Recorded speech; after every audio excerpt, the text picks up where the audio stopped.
बिस्मिल्लाहिर्रहमानिर्रहीम। अस्सलाम वालेकुम दोस्तों, उम्मीद करता हूँ आप सब खैरियत से होंगे। तो आज हमारा जो टॉपिक ऑफ डिस्कशन है वो है स्टैकियोमेट्री के बारे में। स्टैकियोमेट्री, इसके बारे में हम डिटेल से देखेंगे और इससे रिलेटेड जितने भी न्यूमेरिकल प्रॉब्लम है उसको भी हम मैक्सिमम हल करने की कोशिश करेंगे। स्टैकियोमेट्री की सबसे पहले हम डेफिनेशन देख लेते हैं, ये है क्या।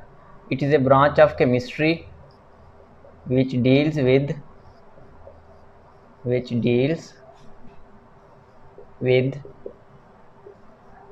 quantitative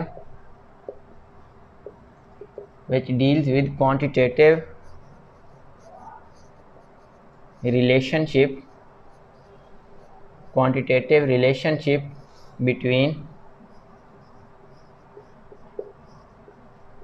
reactants and products in a balanced chemical equation। अच्छा जी, स्टैकियोमेट्री है क्या। स्टैकियोमेट्री केमिस्ट्री की वो ब्रांच है जिसमें हम क्वांटिटेटिव रिलेशनशिप पढ़ेंगे। क्वांटिटेटिव रिलेशनशिप क्या है। ये क्वांटिटेटिव रिलेशनशिप आपके पास 3 तरह का हो सकता है। इसकी कितनी टाइप्स होंगे जी? 3 टाइप्स। कौन कौन सी वो 3 टाइप्स हैं उसको भी आगे हम डिस्कस कर लेते हैं। सबसे पहले आप समझ लें, it deals with quantitative relationship. ये क्वांटिटेटिव रिलेशनशिप किस तरह का होगा? ये 3 टाइप्स का होगा। Between reactant and product in a balanced chemical equation. वो आपको एक केमिकल इक्वेशन दे देगा, उससे वो आपको ना 3 तरह के आपने ना रिलेशन उससे क्या करने, इंटरप्रेट करनी है। वो 3 तरह की टाइप्स या रिलेशन कौन कौन से हैं उसके आप ज़रा टाइप्स देख लें। सबसे पहले आप इसमें क्या देखोगे, मैस रिलेशनशिप। मैस रिलेशनशिप, ये जो इसकी 3 टाइप्स हैं ना, किसकी? Quantitative relationship. किसकी 3 टाइप्स? क्वांटिटेटिव रिलेशनशिप जो आपने स्टैकियोमेट्री में डिस्कस करनी है। उसकी कितनी टाइप्स हैं जी? 3 टाइप्स हैं। तो सबसे पहले नंबर पे ये है। उसके बाद दूसरे नंबर पे आपके पास इसकी क्या है, मैस के बाद आप लिखो मैस रिलेशनशिप, मैस मोल, या इस पे आप मोल पहले लिख लें। पहले नंबर पे है मैस रिलेशनशिप, दूसरे नंबर पे क्या है, मैस मोल, या इसका आप कहोगे मोल मैस रिलेशनशिप। तीसरे नंबर पे क्या आएगा ये भी देख लें। तीसरे नंबर पे आएगा जी मैस भी आ सकता है, आपके पास मोल भी आ सकता है, कुछ भी आ सकता है। साथ में इसका आपने देखना है वॉल्यूम का रिलेशनशिप, या फिर वॉल्यूम आप पहले लिख दें, वॉल्यूम एंड मैस और मोल रिलेशनशिप। हो गया क्या? बेसिकली जो वो आपको केमिकल इक्वेशन देगा उसमें किसी एक रिएक्टेंट या प्रोडक्ट का आपको मैस दे देगा, उससे फिर आपको क्या कहेगा, लेट्स सपोज अगर वो आपको रिएक्टेंट का मैस दे देता है तो उससे आपने क्या करना है, प्रोडक्ट का मैस निकालना है। या फिर आपको क्या कर देगा, प्रोडक्ट का मैस दे देगा, उसकी मदद से आपने क्या करना होगा, रिएक्टेंट का मैस निकालना होगा। ये उसकी हो जाएगी फर्स्ट टाइप। ये जो 3 टाइप्स आपने डिस्कस करनी है स्टैकियोमेट्री में, ये अभी हम इसको जब हम एग्जाम्पल से सॉल्व आउट करेंगे ना, आपको सारा कुछ क्लियर हो जाएगा। दूसरे नंबर पे वो क्या करेगा, आपको वो रिएक्टेंट या फिर प्रोडक्ट्स का मैस दे देगा, उसकी मदद से वो आपसे दूसरी क्वांटिटी की क्या पूछ लेगा, मोल्स पूछ लेगा।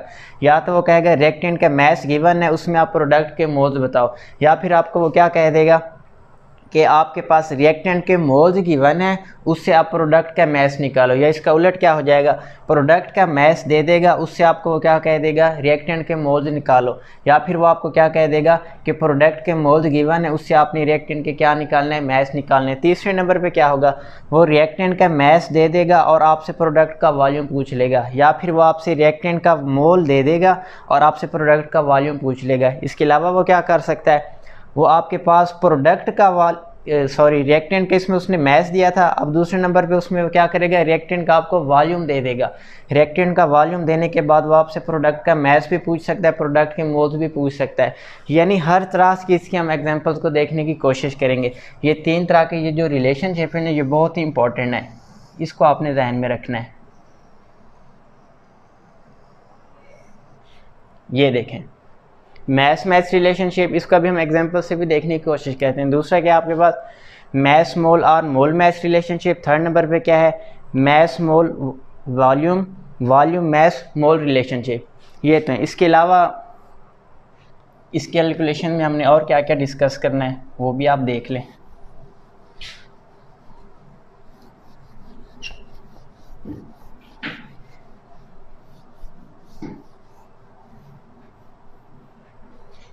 इसके अलावा इसकी कैलकुलेशन के दौरान आपने दो मज़ीद चीज़ें देखनी है। एक तो ये कि ये कैलकुलेशन आपकी लॉ ऑफ मैस कंजर्वेशन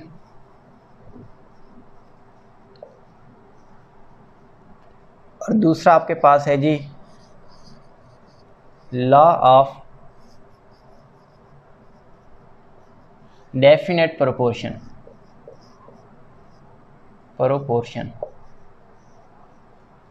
ठीक है जी। आपने इस कैलकुलेशन के दौरान इन दो लॉज को भी क्या करना है, फॉलो करना है। सबसे पहले कौन सा लॉ है, लॉ ऑफ मैस कंजर्वेशन, या इसको कहते हैं law of conservation of mess. उसके बाद क्या है, लॉ ऑफ डेफिनेट प्रोपोर्शन, या इसको लॉ ऑफ कांस्टेंट कंपोजिशन भी आप कह सकते हैं। लॉ ऑफ मैस कंजर्वेशन क्या कहते हैं, कॉमनली इसको देख लें कि आपके पास जो रिएक्टेंट है ना, प्रोडक्ट भी उतने होने चाहिए। यानी आप कह सकते हैं mass of reactant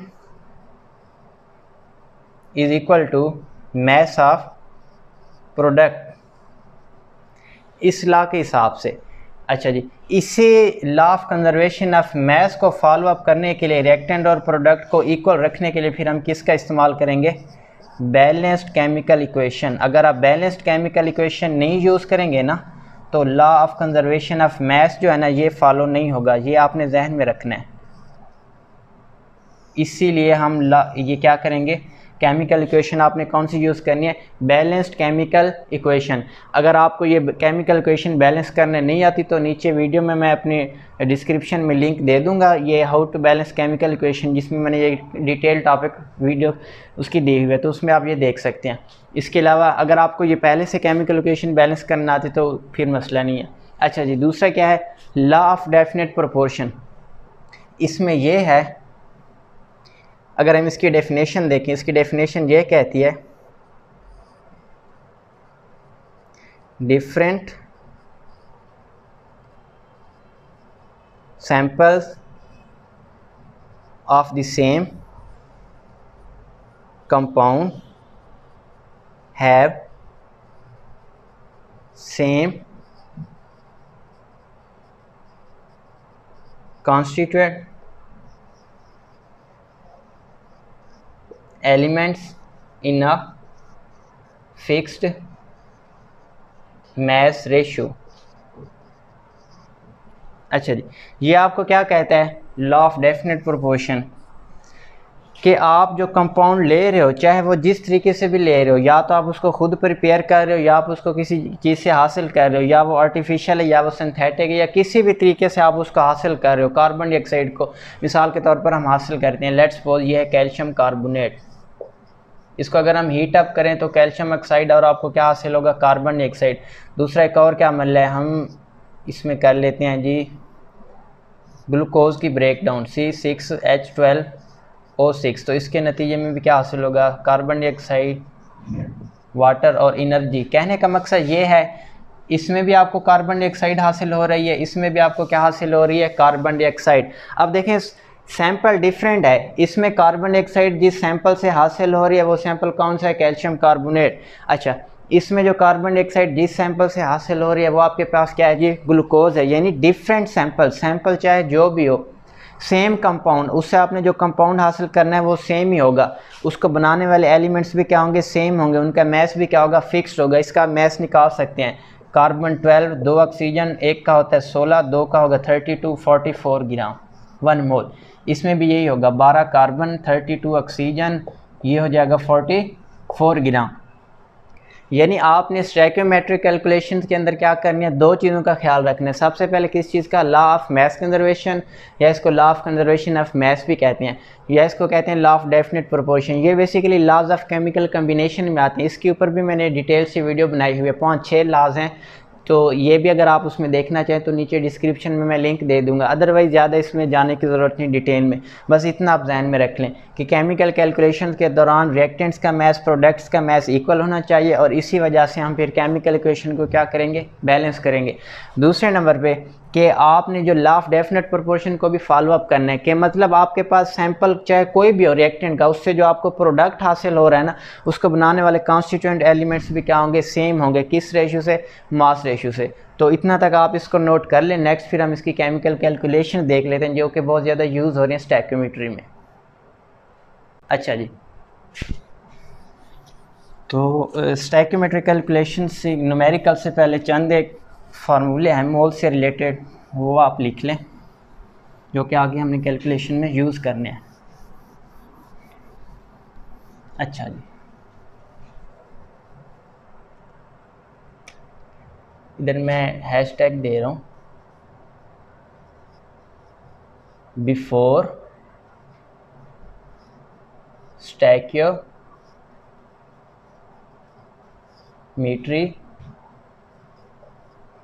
we should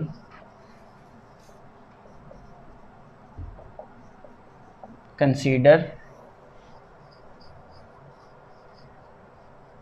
following points। अच्छा जी, ये मैं आपकी आसानी के लिए लिख रहा हूँ कि स्टैक्योमेट्रिक कैलकुलेशन से पहले मज़ीद भी कुछ पॉइंट्स हैं जो आपको लाजमी आने चाहिए। वो तो हमने बेसिक उसके प्रिंसिपल देखे थे। सबसे पहले इसके लिए आपको क्या आना चाहिए, मोल्स के बारे में कंप्लीट इन्फॉर्मेशन होनी चाहिए, मोल्स के बारे में। तो आगे मैं उसके फार्मूले भी लिख देता हूँ। दूसरे नंबर पे आपको क्या चीज़ आनी चाहिए, जो आप केमिकल इक्वेशन यूज़ कर रहे हो, केमिकल इक्वेशन क्या कर रहे हो, यूज़ कर रहे हो, वो आपको सिंपली केमिकल इक्वेशन दे भी सकता है क्वेश्चन में, या सिंपली आपको ऐसी थ्योरी दे देगा। आपने केमिकल इक्वेशन खुद बनानी है, और इसके अलावा इसी केमिकल इक्वेशन को आपको बैलेंस करना भी आना चाहिए। ठीक है जी। तीसरे नंबर पे आपको इसमें क्या आना चाहिए, यूनिट कन्वर्जन मेथड। ये हम बारी बारी इसको सीखते हैं, यूनिट कन्वर्जन मेथड, या इसको फिर क्या कहते हैं, सिंपली आप कह सकते हो यूनिटी मेथड। ये सारा अभी हम डिटेल से समझ लेते हैं। तो सबसे पहले हम किस चीज़ को देख लेते हैं, मोल्स को देख लेते हैं। वैसे इसके बारे में भी डिटेल वीडियो मैंने बनाई हुई है, वो भी आप देख सकते हैं विद एग्जांपल्स। केमिकल इक्वेशन को बैलेंस किस तरह करना है, इसके बारे में भी डिटेल वीडियो आपको मिल जाएगी। दोनों के इन सब के मैं ना डिस्क्रिप्शन में लिंक्स आपको दे दूँगा। ये जो है ना यूनिट कन्वर्जन मेथड, ये हम अभी सीखेंगे। मज़ीद मैं इधर ब्रीफली मोल और केमिकल इक्वेशन को बैलेंस किस तरह किया जाता है एक एक एग्जांपल की मदद से आपको ये बता देता हूँ। तो मोल के बारे में जो आपको चीज़ें आनी चाहिए, बल्कि हम इसको इरेज कर लेते हैं और अलहदा से इसको साइड पे इसके फार्मूले लिख लेते हैं ताकि आपको परेशानी ना हो। बारी बारी हम देख लेते हैं। तो इधर मैं हेडिंग दे रहा हूँ #1 के जो पहला प्रिंसिपल। अब इसमें देखें आपको क्या क्या पता होना चाहिए। Moles is equal to given mass भी कह सकते हो, रिक्वायर्ड मैस भी कह सकते हो, डिवाइडेड बाय मोलर मैस। ये फार्मूले आपको आने चाहिए। अच्छा जी, ये एक है। दूसरा, मोल्स का कौन सा फार्मूला अप्लाई होगा, मोल्स इज इक्वल टू, अगर वो आपसे पूछ ले नंबर ऑफ पार्टिकल्स, क्या पूछ ले जी, नंबर ऑफ पार्टिकल्स, तो उसमें आप फिर क्या करोगे, तो उसमें ये होगा formula, moles is equal to number of particle divided by Avogadro number, divided by, ये आपने साथ साथ लिख लेने फार्मूले। अब नंबर ऑफ पार्टिकल से मुराद वो आपसे 3 चीज़ें पूछेगा, एटम्स, आइंस, मॉलिक्यूल। इसका हम न्यूमेरिकल से भी देख लेते हैं। ये एवोगैड्रो जो है इसकी क्या वैल्यू होती है, इसकी वैल्यू होती है 6.02 मल्टीप्लाई 10⁻23। ये एवोगैड्रो की क्या होगी, वैल्यू होगी। तो ये दो आपको मोल्स के फार्मूले आने चाहिए। अब इसी से वो आपसे वो मैस भी पूछ सकता है, मोलर मैस, कुछ भी पूछ सकता है। अच्छा जी, उसके बाद है balanced chemical equation. Rule number 2, rule number 2 है जी आपके पास बैलेंस्ड केमिकल इक्वेशन के आप जो केमिकल इक्वेशन यूज़ कर रहे हो उसको आपने बैलेंस किस तरह करना है। बैलेंस्ड केमिकल इक्वेशन वो फिर हम फर्दर जब हम इसमें एग्जांपल सॉल्व करेंगे तो उसमें आपको आइडिया हो जाएगा कि केमिकल इक्वेशन को बैलेंस किस तरह करना है। ये आपके पास है जी रूल नंबर 2। अच्छा जी, अब हम आ जाते हैं रूल नंबर 3 पे। रूल नंबर 3 क्या है जी आपके पास। रूल नंबर 3 में आपने क्या यूज़ करना है, यूनिटी मेथड। क्या यूज़ करना है जी, यूनिटी मेथड। इसमें जस्ट मैं एक एग्जांपल इसमें यूज़ करूँगा, उसकी मदद से आपने इसको समझ लेना है यूनिटी मेथड क्या है। अब लेट्स फॉर एग्जांपल इसमें आपने इसके लिए भी आपने 3 असूल ध्यान में रखने हैं। मैं लेट्स सपोज कहता हूँ जी मेरे पास है 5 ग्राम कोई भी सैंपल, और उसमें मैं आपसे क्वेश्चन ये है कि उसमें कितने किलोग्राम आएंगे। अब ज़रा इस एग्जांपल को आप समझ लीजिएगा, इसकी मदद से आपको पता चल जाएगा यूनिटी मेथड आपने किस तरह करना है। तो सबसे पहले देखें आपने किस तरह करना है। सबसे पहले बच्चे आपने वैल्यू इसकी यूज़ करनी है स्टैंडर्ड वैल्यू। कौन सी वैल्यू यूज़ करनी है जी, स्टैंडर्ड वैल्यू। अब स्टैंडर्ड वैल्यू के हिसाब से क्या है जी, स्टैंडर्ड वैल्यू के हिसाब से है जी अगर हमारे पास हो जी 1000 ग्राम, वो किसके इक्वल हो जाएगा, 1 kg के। ये कौन सी वैल्यू है जी, स्टैंडर्ड वैल्यू। सबसे पहले यूनिटी मेथड में आप कौन सी वैल्यू लोगे, स्टैंडर्ड वैल्यू। ये स्टैंडर्ड वैल्यू हर एक की चेंज होगी। अगर हम यूनिटी मेथड के हिसाब से देखें तो 1 किलोग्राम में कितने ग्राम होंगे जी, 1000 ग्राम होंगे। अच्छा जी, उसके बाद आप क्या करोगे, दूसरे नंबर पर आप इसमें लोगे जी 1। अब 1 किस तरह लेना है, ये तो हमारे पास है 1000 ग्राम। अगर 1000 ग्राम है तो कितना होना चाहिए, 1 kg। उस स्टैंडर्ड को आप किससे कंपेयर करो, 1 से, चाहे जो भी है 1 ml है, 1 kg है, 1 ग्राम कुछ भी है। तो इधर आप क्या लिखोगे, अगर हमारे पास हो 1 ग्राम, क्या हो जी 1 ग्राम, तो ये क्या हो जाएगा 1 डिवाइडेड बाई 1000। अच्छा जी, अब आप देखें तीसरे नंबर, सबसे पहले स्टैंडर्ड, दूसरे नंबर पे कौन सी वैल्यू होगी, कंपेयर वैल्यू। तीसरे नंबर पे आप इधर क्या लिखोगे, गिवन। हो सकता है इधर कैमरे का रिजल्ट सही ना आ रहा हो, तो इधर मैं आपको बता देता हूँ। सबसे पहले स्टैंडर्ड वैल्यू क्या थी जी, ये थी, ये स्टैंडर्ड वैल्यू यूनिटी मेथड में। दूसरे नंबर पे आपको उसका कंपेयर किससे करना है, 1 से करना है। ये 1 से कंपेयर हमने कर लिया। अब थर्ड नंबर पे आपने क्या करना है, गिवन वैल्यू से कंपेयर करना है। अब गिवन वैल्यू आपके पास क्या है, 5 ग्राम। क्या है जी, थर्ड नंबर पे आप लिखोगे गिवन वैल्यू। अब हमारे पास है लेट्स सपोज 5 ग्राम, तो आप किस तरह करोगे, 1 डिवाइडेड बाई 1000 मल्टीप्लाई बाई 5। तो 5 को 1000 से क्या कर दोगे, डिवाइड कर दोगे। आपके पास लेट्स सपोज जो भी आंसर आ रहा है XYZ, जो भी आंसर आ रहा है वही उसमें क्या होंगे, किलोग्राम होंगे। वो 5 ग्राम में आपके पास क्या होंगे जी, किलोग्राम होंगे। तो मज़ीद आगे भी जब हम एग्जांपल्स को सॉल्व करेंगे ना, उसमें मज़ीद आप इसी यूनिटी मेथड को डिटेल से भी समझ लोगे। तो इतना तक आप इसको इरेज कर लें, फिर हम इसके एग्जांपल देख लेते हैं। चल, तो इसकी हम फर्स्ट एग्जांपल अब हम देख लेते हैं कौन सी है। हम कोशिश करेंगे मैक्सिमम जितनी भी इसमें हम एग्जांपल कर सकें ना, वो इसमें हम उसको सॉल्व करने की कोशिश करें। अच्छा जी, तो हमारे पास ये देख लेते हैं सबसे पहले क्या एग्जांपल आ रही है जी। इसमें क्वेश्चन है जी, calculate number of grams of calculate number of grams of K2SO4 potassium sulfate and water produced। ये आपका क्वेश्चन है जी। अच्छा जी, water produced when 14 gram potassium hydroxide reacts with, when 14 gram of potassium hydroxide reacts with excess of H2SO4। ये तो part 1 है। Also calculate the number of molecules of water produced, यानी दूसरे लफ्ज़ में उसने आपसे क्वेश्चन क्या पूछा जी, also calculate the number of water molecules produced. अच्छा जी, तो सबसे पहले आप क्वेश्चन को समझें। क्वेश्चन क्या है, calculate number of grams. Number of gram से क्या मुराद है, उसने आपसे मैथ पूछा है। क्या पूछा है जी, मैथ पूछा है। Grams of K2SO4 and water produced, math किस चीज़ का उसने आपसे पूछा है, प्रोडक्ट का। स्टैइकियोमेट्री हमने देखना है ना, क्योंकि मैंने आपको बताया था जी स्टैइकियोमेट्री में 3 तरह के रिलेशन है, मैथ्स, उसके बाद मैथ्स के बाद हमारे पास था दूसरे नंबर पे मोल था, तीसरे नंबर पे हमारे पास क्या था जी, वॉल्यूम था। तो ये मैथ्स वाला रिलेशन ये। अच्छा जी, grams of K2SO4 and water produce, यानी आपने मैथ्स फाइंड करने प्रोडक्ट्स का, ठीक हो गया।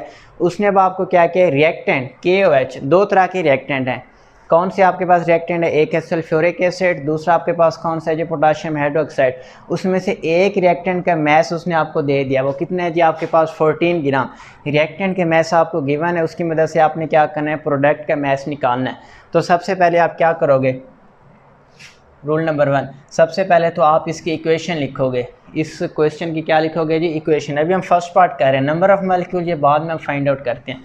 अच्छा जी, तो सबसे पहले देखें हमारे पास क्या है जी, KOH पोटाशियम हाइड्रोक्साइड, ये किससे रिएक्ट करेगी जी, सल्फ्यूरिक एसिड H2SO4 के साथ। बदले में आपको प्रोडक्ट क्या हासिल हो रहा है जी, पोटाशियम सल्फेट K2SO4, और साथ ही आपको क्या हासिल हो रहा है जी, वाटर। तो सबसे पहले आपने क्या करना है, law of conservation of mass, उस हिसाब से देखें।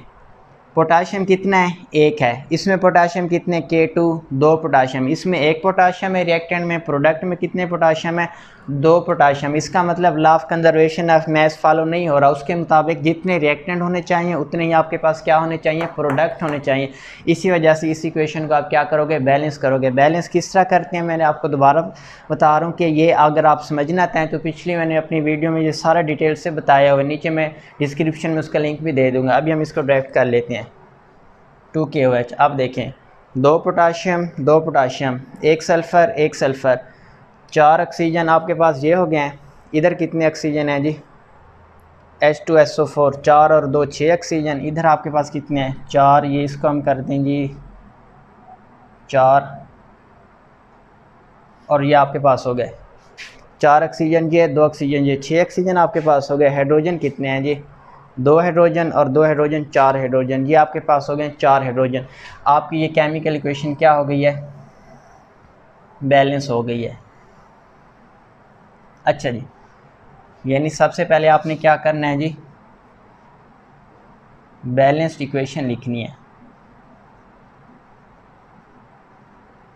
दूसरे नंबर पे आप क्या करोगे, हमेशा मोल्स निकालोगे। क्या निकालोगे जी, मोल्स निकालोगे। अब इधर देख लें, KOH और H2SO4 में उसने आपको क्या कहा कि ये जो KOH है पोटाशियम हाइड्रोक्साइड, ये आपके पास गिवन है, और वो कितना गिवन है, 14 ग्राम। सबसे पहले तो आप इसके क्या निकालोगे जी, मोल्स निकालोगे। तो किस तरह निकालोगे, KOH के आपने मोल्स निकालने हैं। गिवन मास इसका है 14 ग्राम। मोलर मास कितना है, पोटाशियम होता है जी 39, ऑक्सीजन होता है 16, हाइड्रोजन होता है 1, 40, ये हो जाएगा 56। ये क्या हो जाएगा जी, 56। 14 और 56 को आप ज़रा डिवाइड कर लें, देखें मोल्स कितने आ रहे हैं। 14 डिवाइडेड बाई 56, ये आ रहे हैं 0.25। कितने मोल्स आ रहे हैं जी आपके पास, 0.25।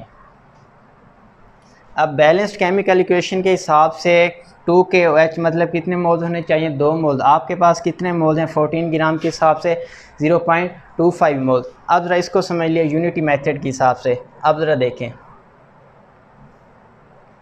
वाटर प्रोड्यूस, ठीक हो गया। सबसे पहले हम K2SO4 को देख लेते हैं। बैलेंस्ड केमिकल इक्वेशन के हिसाब से अगर पोटाशियम हाइड्रोक्साइड के कितने मोल्स हों, 2 मोल्स हों, तो K2SO4 पोटाशियम सल्फेट के वो आपको कितने मोल्स देगा जी, 1 मोल। कितने मोल देगा जी, 1 मोल SO4, ये 2 मोल्स और ये कितने मोल्स आपको देगा 1 मोल। इसमें हम कौन सा मेथड अप्लाई कर रहे हैं, यूनिटी मेथड, जहन में रखिएगा कौन सा मेथड अप्लाई कर रहे हैं, यूनिटी मेथड। ये तो है स्टैंडर्ड वैल्यू, देखें स्टैंडर्ड वैल्यू के हिसाब से 2 मोल पोटाशियम हाइड्रोक्साइड हो तो प्रोडक्ट कितना आपको मिलना चाहिए 1 मोल K2SO4, ये तो है स्टैंडर्ड वैल्यू। अब इसके स्टैंडर्ड के बाद दूसरे नंबर पे आपने इसका कंपेयर किससे करना है, अगर आपको याद हो, इसको मैं ज़रा इरेज कर रहा हूँ। मोल्स के बाद आप क्या करोगे, इसमें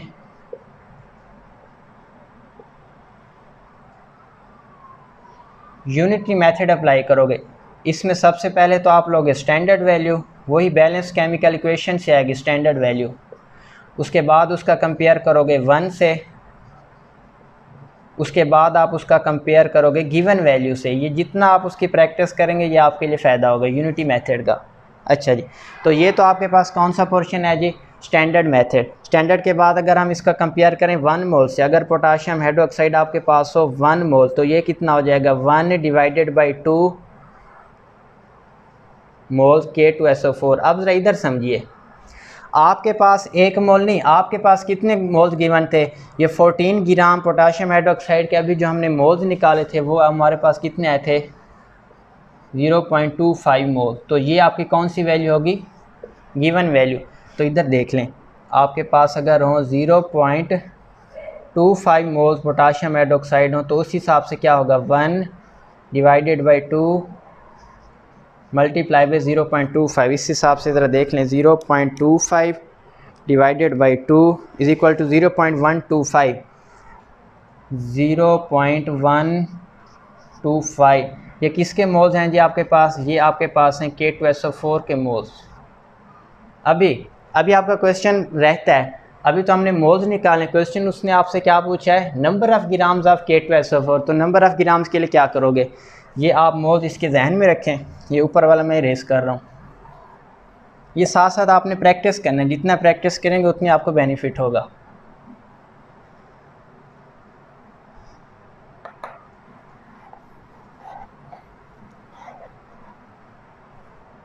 तो ये देखें, आपने क्या निकालना है, K2SO4 के जो मोल्स होंगे वो किसके इक्वल हो जाएंगे, नंबर ऑफ़ ग्राम जिसको वो मैस कह रहे डिवाइडेड बाई मोलर मैस। अच्छा जी, 0.125 ये मोल्स आपने जहन में रखने हैं। अब K2SO4 के मोल्स कितने थे, अभी जो आपने निकाले थे उसका आंसर क्या आया था, उसका आंसर आया था 0.125।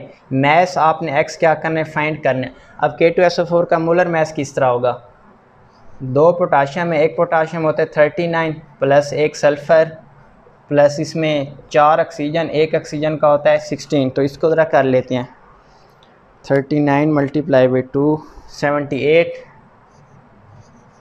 और ये आपका हो जाएगा 16 और ये आपका हो जाएगा 64। इसको ज़रा ऐड करके हम देख लेते हैं, प्लस 16 प्लस 64, तो ये आपका आंसर आ रहा है जी 158। ये उसका आ जाएगा मोलर मैस। अब इसी मोलर मैस को इस मोल से आप क्या कर दो, मल्टीप्लाई कर दो, तो जो मैस आएगा K2SO4 का वो कितना होगा, नंबर ऑफ़, या मैस, या इसको आप कह सकते हो number of grams, number of grams of K2SO4। तो ये देख लें 0.1125। तो आप क्या करोगे, 0.125 को 158 से क्या कर दोगे, मल्टीप्लाई, 0.125 मल्टीप्लाई 158, तो आंसर आ रहा है जी 19.75। 19.75 ये आपका क्या हो जाएगा, ग्राम। अच्छा जी, अभी हमने क्या किया है, अभी हमने K2SO4 पोटाशियम सल्फेट का क्या निकाला है, नंबर ऑफ़ ग्राम। किसके निकाले हैं, K2SO4 के। अभी हमने किसके फाइंड आउट करने हैं, वाटर के फाइंड आउट करने हैं। दोबारा हम बैलेंस केमिकल इक्वेशन की हेल्प लेंगे, मोल्स निकालेंगे सारा कुछ इस तरह ही करना है जो अभी हमने K2SO4 के लिए किया। तो इधर बैलेंस केमिकल इक्वेशन हम लिख लेते हैं जी, 2KOH plus H2SO4 is equal to K2SO4 is equal to 2H2O। अच्छा जी, ये आपके पास कितना गिवन था, KOH जो आपके पास गिवन था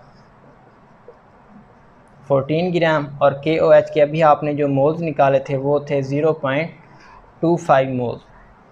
ये सारा कुछ अभी हमने किया हुआ था। अब बैलेंस केमिकल इक्वेशन भी होगी, मोल्स भी आपने निकाल लिए। तीसरे नंबर पे आपने क्या स्टेप अप्लाई करना था, यूनिटी मेथड।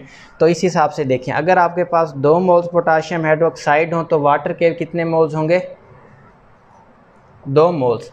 ये आपके पास कौन सी वैल्यू है, स्टैंडर्ड वैल्यू।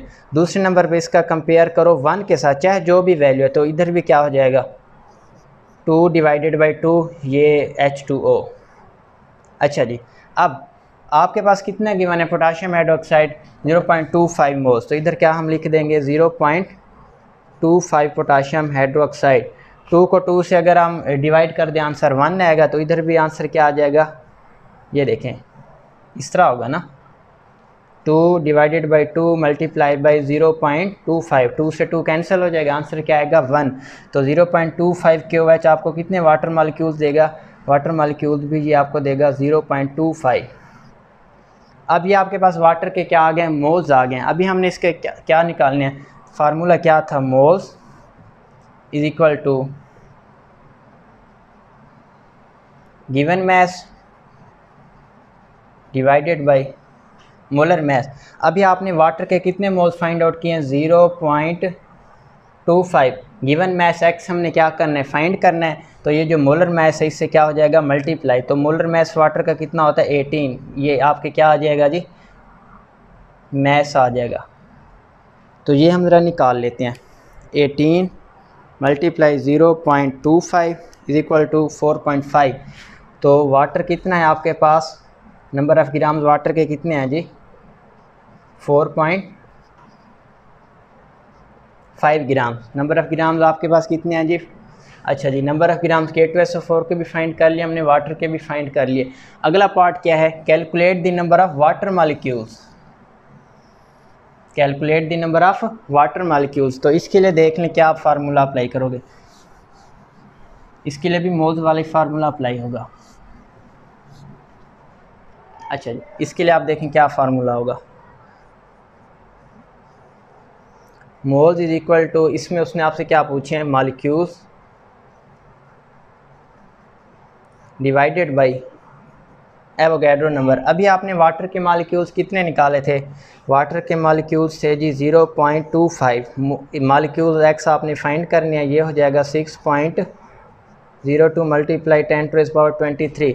तो ये इधर आके क्या हो जाएगा, मल्टीप्लाई। तो इसको देख लें किस तरह करना है, 6.02 मल्टीप्लाई 0.25, 1.50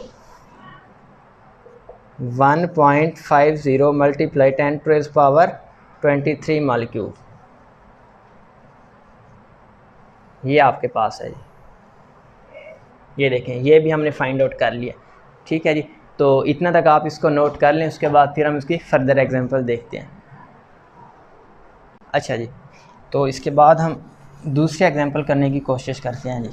हम कोशिश करते हैं कोई 8 से 10 एग्जांपल करें मैक्सिमम, ताकि आप इसको समझ सकें। अच्छा जी, तो दूसरी एग्जांपल है जी हमारे पास, ये भी आसान ही है।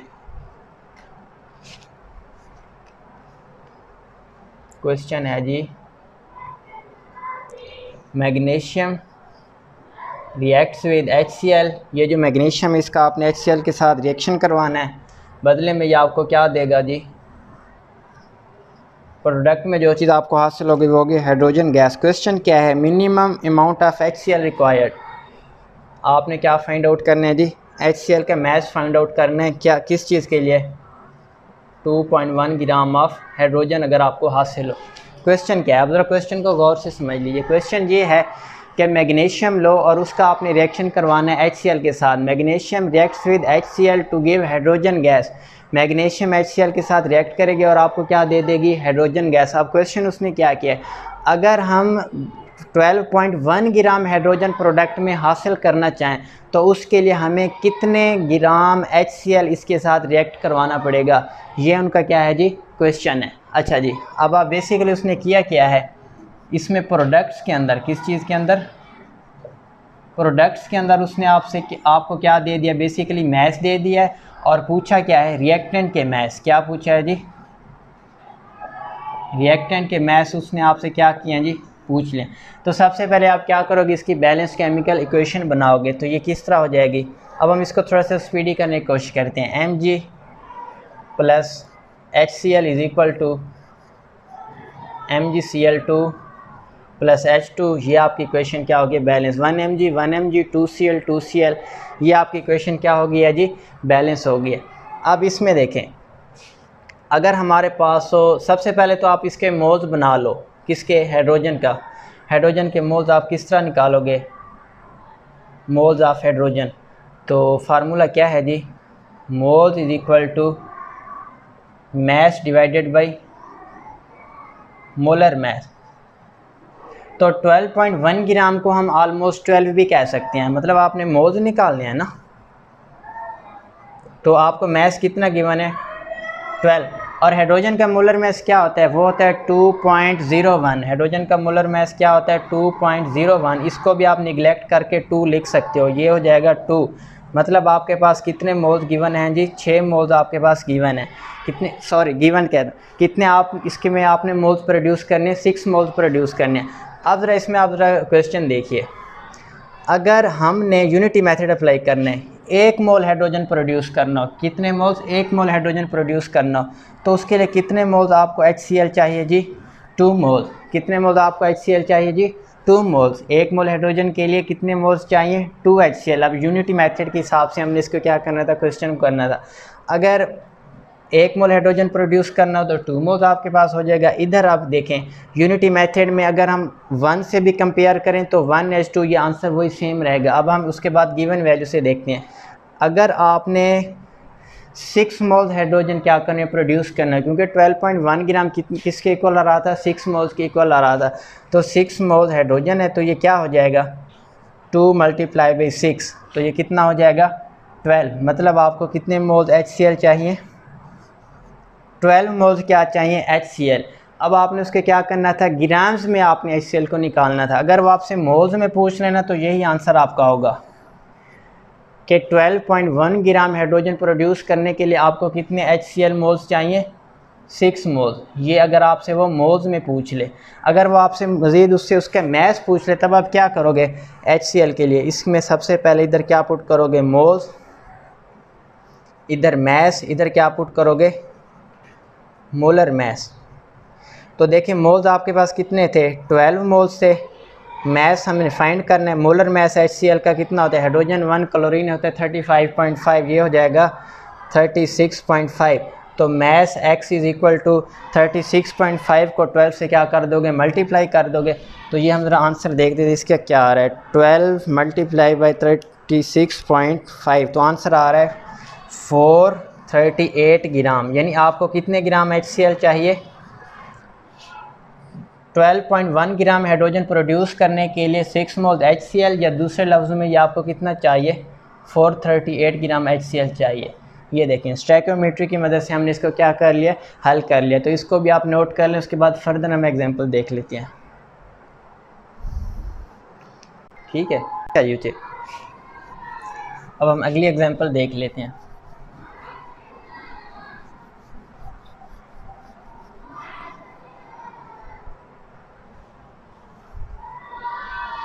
अच्छा जी, अगले हमारे पास है जी एक MCQs है, क्वेश्चन आपसे उसने आपसे पूछा है जी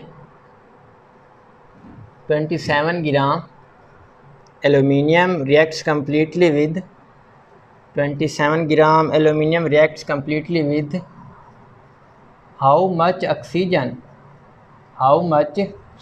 oxygen to produce aluminium oxide Al2O3। 4 option उसने आपको दे दिए हैं। ऑप्शन ए आपके पास क्या है जी 8 ग्राम, ऑप्शन बी आपके पास है जी 16 ग्राम, ऑप्शन सी आपके पास है जी 24 ग्राम, और ऑप्शन डी आपके पास है जी 32 ग्राम। अब इसको ज़रा आप समझ लीजिए। क्वेश्चन क्या है जी आपका कि 27 ग्राम एल्यूमिनियम हमने ऑक्सीजन कितनी अमाउंट ऑफ ऑक्सीजन के साथ रिएक्ट करवाएं, ठीक है ना, हाउ मच ऑक्सीजन, कितने ऑक्सीजन के साथ रिएक्ट करवाएं कि आपको उसमें क्या प्रोडक्ट हासिल हो एल्यूमिनियम ऑक्साइड, यानी एक रिएक्टेंट की उसने वैल्यू दे दी है, अब उसने आपसे दूसरे रिएक्टेंट की वैल्यू पूछ ली है। फर्स्ट वन क्या है 8 gram, option B 16, option C 24, option D 32 gram, ये भी स्टोइकियोमेट्रिक है। तो सबसे पहले आप क्या करोगे, सबसे पहले इसकी बैलेंस्ड केमिकल इक्वेशन बनाओगे। ये देखें, ये आपके पास है एल्यूमिनियम, ये रिएक्ट करेगी ऑक्सीजन के साथ, प्रोडक्ट आपको क्या दे देगी जी Al2O3। सबसे पहले इसको आप बैलेंस कर दो, 2Al 2L O3, तो O3 है तो इसको आप कर दो 2 है तो इधर क्या आ जाएगा 4, 3 और 2 6, ये क्या हो जाएगा 3। कि केमिकल इक्वेशन को मैंने किस तरह बैलेंस किया अगेन आपको बता रहा हूँ, इसके बारे में पूरी डिटेल वीडियो मौजूद है, वो डिस्क्रिप्शन में नीचे मैं आपको लिंक दे दूँगा। अब इस बैलेंस्ड केमिकल इक्वेशन के हिसाब से आपने क्या करना है, ये सारा कुछ सॉल्व करना है। अब सबसे पहले तो आप 27 ग्राम ये जो एल्यूमिनियम लिखे हुए इसको कन्वर्ट करो मोल्स में। तो मोल्स में किस तरह कन्वर्ट करोगे, given mass divided by molar mass. अब मोल्स आपने निकालने हैं, गिवन मैस आपको है 27 ग्राम, एल्यूमिनियम के मोलर मैस पे होता है 27 ग्राम, आपके पास दूसरे लफ्ज़ों में कितने मोल्स गिवन है 1 मोल। अच्छा जी, अब इस बैलेंस केमिकल इक्वेशन के हिसाब से आप देख लें, अगर आपके पास हो 4 मोल्स ऑफ एल्यूमिनियम तो वो कितने मोल्स एल्यूमिनियम के साथ ऑक्सीजन के साथ रिएक्ट करेंगे, 3 मोल्स ऑक्सीजन के साथ क्या करेंगे, रिएक्ट करेंगे। अब 4 मोल्स की वजह आपके पास कितने मोल्स एल्यूमिनियम गिवन है 1 मोल, तो इसको क्या करोगे 3 डिवाइडेड बाई 4। अच्छा जी, 3 डिवाइडेड बाई 4, इसको आप ज़रा डिवाइड करो, देखें कितना मोल्स आ रहा है, 3 डिवाइडेड बाई 4 आंसर आ रहा है 0.75। यानी अगर 1 मोल आपके पास क्या हो, क्योंकि हमारे पास गिवन वैल्यू में क्या थी 1 मोल, तो ये आ रहा है जी 0.75 मोल्स ऑक्सीजन। अब इसी 0.75 मोल्स को आप किस में कन्वर्ट करोगे, मैस में, गिवन मैस में कन्वर्ट करोगे। तो किस तरह आप निकालोगे, वही फार्मूला दोबारा, moles is equal to mass divided by molar mass. अभी आपने मोल्स निकाल लिए, कितने मोल्स आए थे जी 0.75, कितने मोल्स हैं जी 0.75। आपने क्या फाइंड आउट करना है, मैस, एक्स आपने क्या करना है फाइंड करना है। अब ऑक्सीजन का मोलर मैस कितना होता है 32, कितना होता है जी 32, तो 0.75 मल्टीप्लाई बाई 32, आंसर क्या आ रहा है 24 ग्राम, ये आपका आंसर है। ठीक हो गया जी। तो इसके बाद अगली एग्जांपल भी ज़रा आप देख लें, इतने मुश्किल नहीं है, ये जस्ट आप प्रैक्टिस आप जितना करते जाओगे उतना आपके लिए आसान होते जाएंगे। चाहे वो आपसे MCQs में पूछ ले, शॉर्ट क्वेश्चन पूछ ले, या लॉन्ग क्वेश्चन में आपसे न्यूमेरिकल पूछ ले। बेसिकली ये जो फर्स्ट ईयर का स्टोइकियोमेट्री है ना, उसमें मोस्टली आपसे वो न्यूमेरिकल ही पूछता है, क्योंकि इसमें थ्योरी इतनी है नहीं। तो अगला न्यूमेरिकल आप देख लें, अगला भी MCQs ही है। अगला MCQs है जी number of moles of carbon dioxide. आपने ये नंबर ऑफ मोल्स ऑफ क्या करने, कार्बन डाइऑक्साइड क्या करने हैं, फाइंड आउट करने हैं। विच कंटेन, ये आपको वैल्यू गिवन है, which contain 8 gram of oxygen. ये उसने आपसे क्या पूछा है जी, क्वेश्चन पूछा है, number of moles of carbon dioxide which contain 8 gram of oxygen. इसके ऑप्शन देख लें, 0.25, 0.51, 1.50। ऑप्शन ए है जी 0.5, ऑप्शन बी है जी 0.25 मोल, ऑप्शन सी है जी 1.0। इतना तक काफ़ी है। तो इसको आप ज़रा देख लें। सबसे पहले आप क्या करोगे, इसके लिए आप balance chemical equation, number of mole, बल्कि इसमें आपने बैलेंस केमिकल इक्वेशन भी नहीं लिखनी, इसको ज़रा समझ लीजिए। कार्बन डाइऑक्साइड में क्या है, एक कार्बन है और एक आपके पास क्या है ऑक्सीजन है। ये इस तरह है, कार्बन डाइऑक्साइड में एक कार्बन है और एक आपके पास क्या है जी ऑक्सीजन है।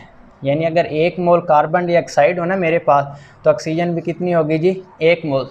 अब हम देख लेते हैं, उसने आपके पास क्या है कि ऑक्सीजन आपके पास कितनी है 8 ग्राम। तो सबसे पहले आप क्या कर लो, ऑक्सीजन के मोल्स निकाल लो।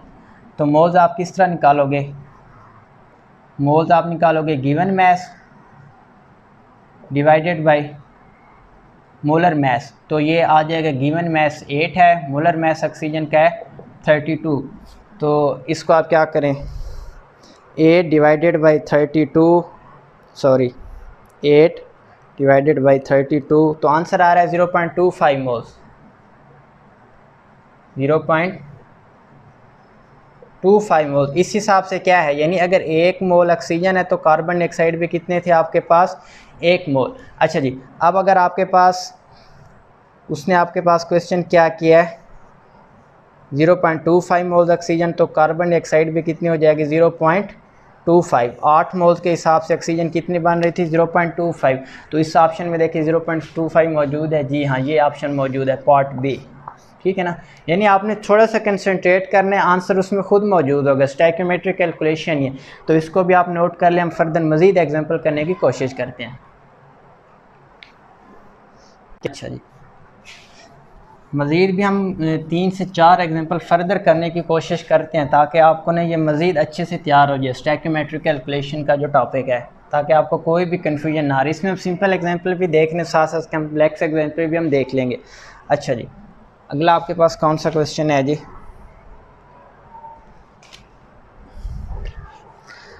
अगला आपके पास क्वेश्चन है जी, when sulphur Burns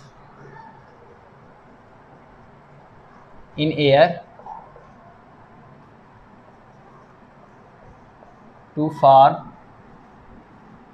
sulphur dioxide, ठीक है जी, सल्फर डाइऑक्साइड बना देती है, टू फॉर्म सल्फर डाइऑक्साइड। उसने आपसे पूछा इसका वॉल्यूम बताओ, क्या बताना है आपने जी, volume, what is the volume of this gas to produce when 1 gram sulphur burn, volume आपने बताना है, और सल्फर उसने क्या कहा कि 1 ग्राम है जो बर्न हो रही है,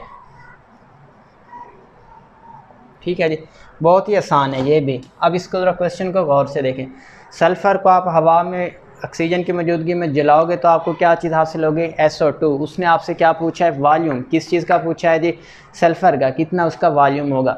अच्छा, सल्फ़र का मैस उसने कितने दिया, 1 ग्राम। अब ज़रा इसको समझ लीजिए, balance chemical equation, sulphur oxygen में मौजूदगी में इसको आप बर्न करोगे तो आपको क्या चीज़ हासिल होगी, SO2। अच्छा जी, तो सबसे पहले आप इसके क्या निकाल लोगे जी, मोल्स निकालोगे। सल्फ़र आपके पास कितना गिवन है जी, 1 ग्राम। मोल्स आप किस तरह निकालोगे, गिवन मैस आपके पास कितना है 1 ग्राम। मोलर मैस सल्फ़र का कितना होता है 32। 1 को 32 के ऊपर अगर आप डिवाइड करें, 1 डिवाइडेड बाई 32, तो आंसर आ रहा है आपके पास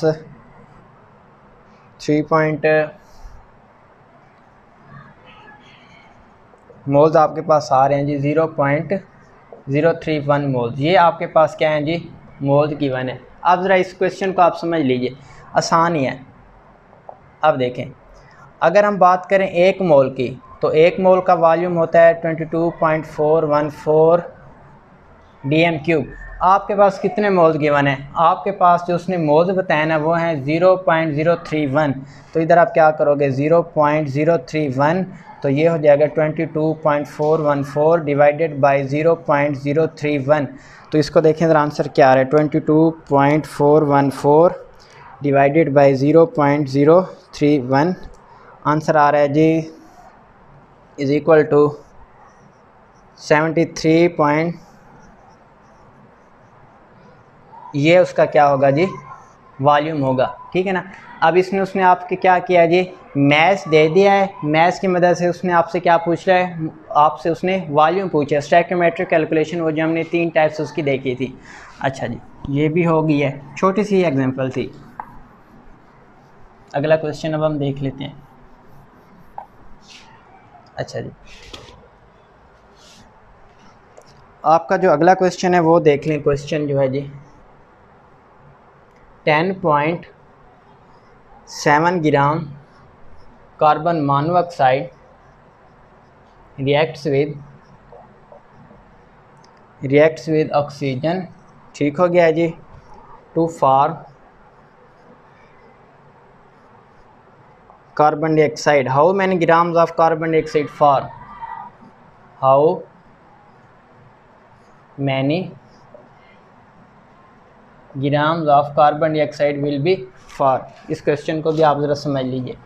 उसने आपको क्या कहा है कि कार्बन मोनोऑक्साइड ऑक्सीजन के साथ रिएक्ट करेगी तो प्रोडक्ट में आपको क्या देगी, कार्बन डाइऑक्साइड।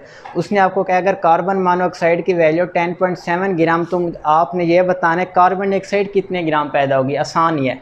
सबसे पहले बैलेंस केमिकल इक्वेशन बनाए, carbon monoxide oxygen is equal to CO2, तो ये इस तरह हो जाएगा जी, ठीक हो गया। 2 कार्बन 2 कार्बन 4 ऑक्सीजन 4 और 4 ऑक्सीजन। अब सबसे पहले आप क्या करोगे, जो आपको वैल्यू गिवन है उसको बैलेंस केमिकल इक्वेशन तो आपने बना ली, स्टोइकियोमेट्री का जो बेसिक प्रिंसिपल है। दूसरे नंबर पे आप क्या करोगे, उसके मोल्स निकालोगे। तो मोल्स किस तरह निकालोगे, मोल्स निकालने के लिए है जी गिवन मैस वो कितना है जी 10.7 ग्राम कार्बन मोनोऑक्साइड का। मोलर मैस कितना होगा, कार्बन का होता है 12 और ऑक्सीजन आपका होता है 16, तो डायरेक्ट इसके मोल निकाल लेते हैं। 20 ये तो हो जाएगा जी 28, 10.07 डिवाइडेड बाई 28, आपके मोल्स आ रहे हैं 0.38। कितने मोल्स आ रहे हैं जी, 0.38। अब इस हिसाब से आपने समझना है, अगर हो कार्बन मोनोऑक्साइड आपके पास बैलेंस केमिकल इक्वेशन के हिसाब से 2 मोल्स, प्रोडक्ट भी कार्बन डाइऑक्साइड का कितना है जी 2 मोल्स। अगर अब ये तो है आपके पास स्टैंडर्ड वैल्यू यूनिटी मेथड के हिसाब से, किस हिसाब से, यूनिटी मेथड। अगर ये मेरे पास हो 1 मोल कार्बन मोनोऑक्साइड तो ये हो जाएगा 2 डिवाइडेड बाई 2 CO2। दूसरे लफ्ज़ में ये भी क्या हो जाएगा, 2 2 से कैंसिल 1 आ जाएगा। अब मेरे पास 1 नहीं, मेरे पास 0.38 मोल्स गिवन है, 0.38 मोल्स। तो इधर भी क्या हो जाएगा 0.38 मोल्स कार्बन डाइऑक्साइड। अब उसने आपसे क्या पूछा है, इसी कार्बन डाइऑक्साइड का मैस पूछा है। तो क्या आप फार्मूला क्या लगाओगे, moles is equal to mass divided by molar mass. Moles कितने हैं आपके पास 0.38, मोलर मैस कार्बन डाइऑक्साइड का कितना होता है 44, कितना होता है 44। ये आपका नंबर ऑफ ग्राम या मैस आ जाएगा। इसको भी ज़रा कर लेते हैं, मल्टीप्लाई बाई 44, 16.81, यानी आपके पास कितना कार्बन डाइऑक्साइड प्रोड्यूस होगा। अगर आप 10.7 ग्राम कार्बन मोनोऑक्साइड लोगे तो कार्बन डाइऑक्साइड जो प्रोड्यूस होगा वो कितना होगा जी 16.8 ग्राम। तो इसको भी आप नोट कर लें बच्चे। उसके बाद फर्दर हम 2-3 एग्जांपल्स और देख लेते हैं। अच्छा जी,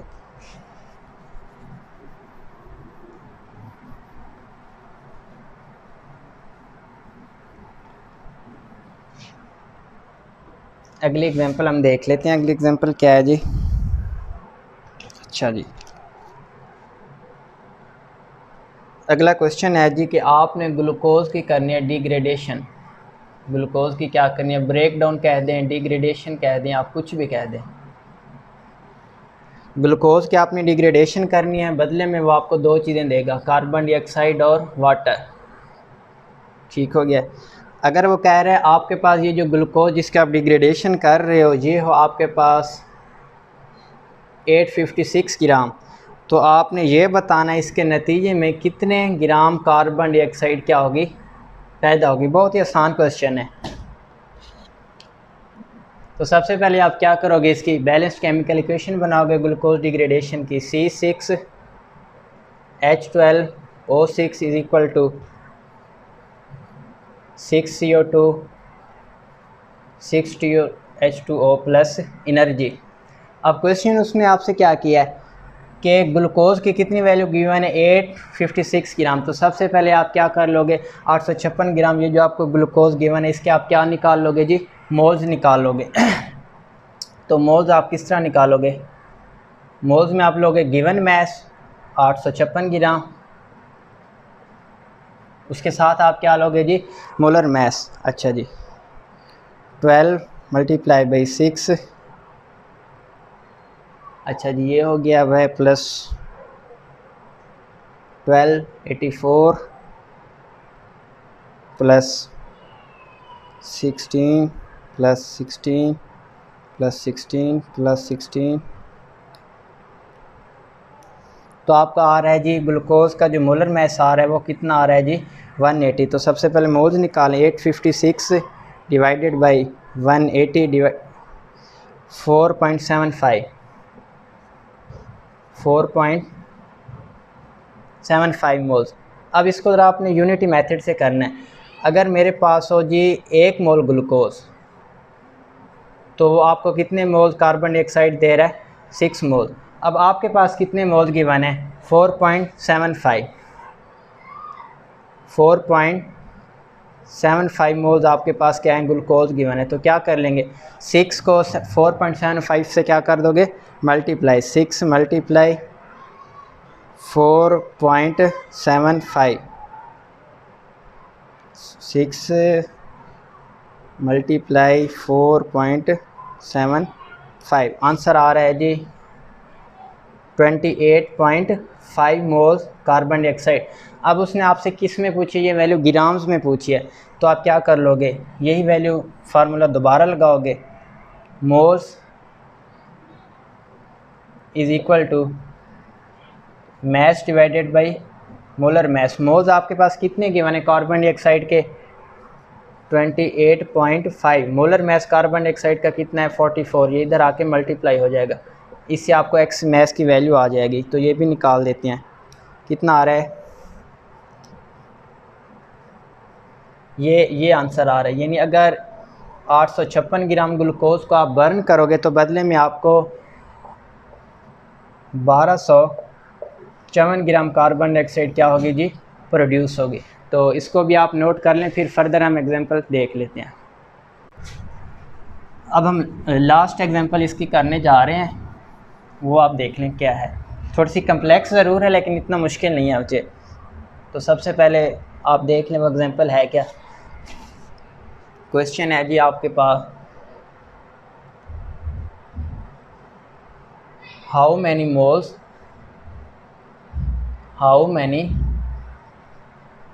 moles of potassium chlorate, how many moles of potassium chlorate should be decomposed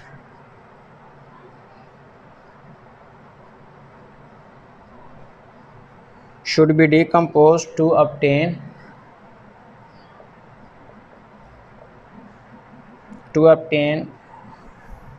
67.2 liters of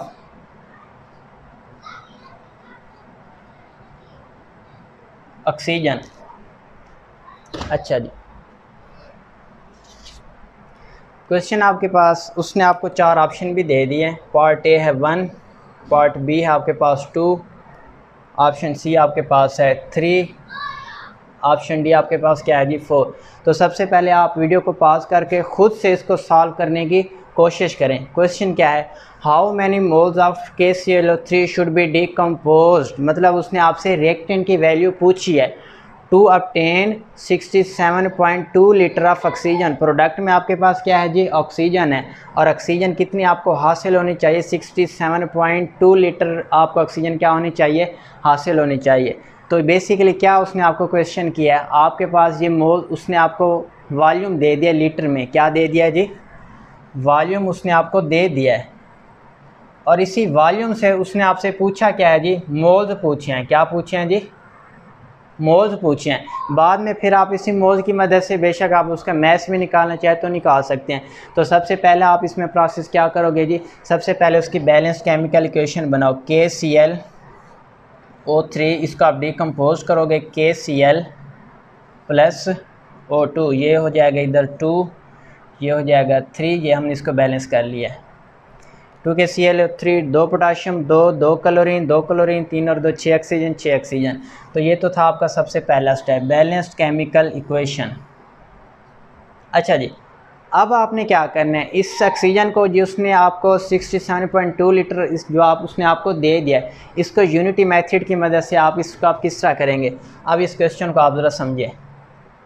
अगर हमारे पास हो जी 22.414, पहले तो इधर देख लें, हमारे पास जो 1 DM³ होता है ना, वो 1 लीटर के इक्वल होता है। किसके इक्वल होता है?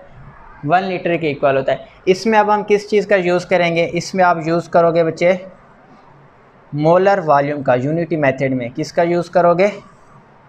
मोलर वॉल्यूम क्या कहता है? मोलर वॉल्यूम कहता है 2.2414 डीएम क्यूब आपके पास किसके इक्वल हो जाएगा? 1 मोल के। अब हम डीएम क्यूब की जगह ये लीटर वाली वैल्यू पुट कर सकते हैं? जी हाँ, कर सकते हैं। ये तो आपके पास जो वैल्यू है ना, ये आपके पास वैल्यू थी स्टैंडर्ड वैल्यू। अब इसको आप किसके साथ करोगे बच्चे? Math, unity method. मतलब 1 डीएम क्यूब की जगह मैं लिखूंगा 1 लीटर, क्योंकि डीएम क्यूब किसके इक्वल होता है? लीटर के इक्वल होता है। तो ये किसके इक्वल हो जाएगा? 1 डिवाइडेड बाई 22.414 मोल। ये कौन सा है बच्चे? इसको जब आप 1 के साथ कंपेयर करोगे, अभी पीछे आपको समझा चुका हूँ यूनिटी मेथड की कंडीशन, स्टैंडर्ड वैल्यू 1 के साथ, उसके बाद कौन सी वैल्यू आप लोगे? Given value. गिवन वैल्यू कितनी है? 67.2 लीटर। तो ये हो जाएगा 1 डिवाइडेड बाई 414 मल्टीप्लाई बाई 67.2। तो इसको ज़रा आप ज़रा कर लें, देखें क्या आ रहा है।